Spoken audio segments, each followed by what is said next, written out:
දළදා වහන්සේයි මෙච්චර විශේෂ.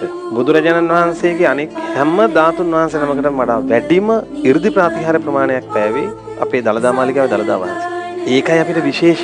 බුදුරජාණන් වහන්සේලාට දත් කීයක් තියෙනවද? දැන් අපේ දත් කීයක් තියෙනවද? අපිට දත් තියෙන්නේ 32යි. උඩු ඇඳේ 16යි, යටි ඇඳේ 16යි.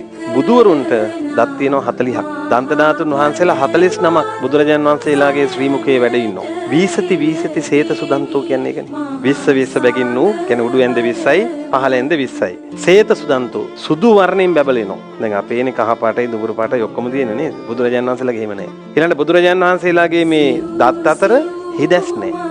මේ විස්මිත දෙතිස් මහා පුරුෂ ලක්ෂණයන්ගෙන් එකක්. තේරුණාද? ඒ නිසා උන්වහන්සේලාට මේ වළඳන ආහාරය, වළඳන දාණය මනාකොට ජීර්ණය වෙනවා කියනවා. එතකොට ළමයි දැන් කෙනෙකුට හිතෙන්න පුළුවන් නේ දැන් එහෙනම් බුදුරජාන් වහන්සේගේ දළදා වහන්සේලා 49ක් වැඩ ඉන්න ඕනනේ කියලා. ඔව් වැඩ ඉන්නවා. අපිට ඇහින් දකින්න තියෙන එක දළදා වහන්සේ නමයි. ඒ දළදා වහන්සේ තමයි ඇහින් දකින්න අවස්ථාව ලැබිලා තියෙන්නේ. ඊට අමතරව ළමයි බුදු මුවින් 84000ක් ධර්මස්කන්ධේ වදාළනේ. සූත්‍ර දේශනා වශයෙන් ගත්තාම 84000ක් තියෙනවා. මේ 84000ම ධර්මස්කන්ධය අපේ දළදා වහන්සේ ස්පර්ශ කළා තියෙනවා. ඒක ගැන හිතන්නකෝ. දැන් ඔය භාග්‍යතුන් වහන්සේ වදාළ ධර්මයේ ඇතුළේනේ අඟුලිමාල අරහත්ත්වයටපත් වුණේ. නාලාගිරි දමණය වුණේ. කෝපමණ නම් ධර්මයේ වදාළද ඒ හැම දහම් කරුණම දළදා වහන්සේ ස්පර්ශ කළා තියෙනවා. ඒ නිසා මේ දළදා වහන්සේ විස්මිතයි. දළදා ප්‍රදර්ශනයක් තියෙනවා.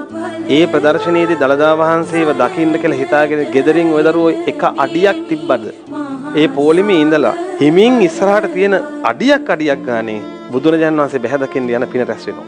කිහින් හැරිලා ඉන්න උනත් කමක් නැහැ. ඇයි ඒක එහෙම වෙන්නේ? ඇයි බුදුරජාණන් වහන්සේ වදාරනවනේ?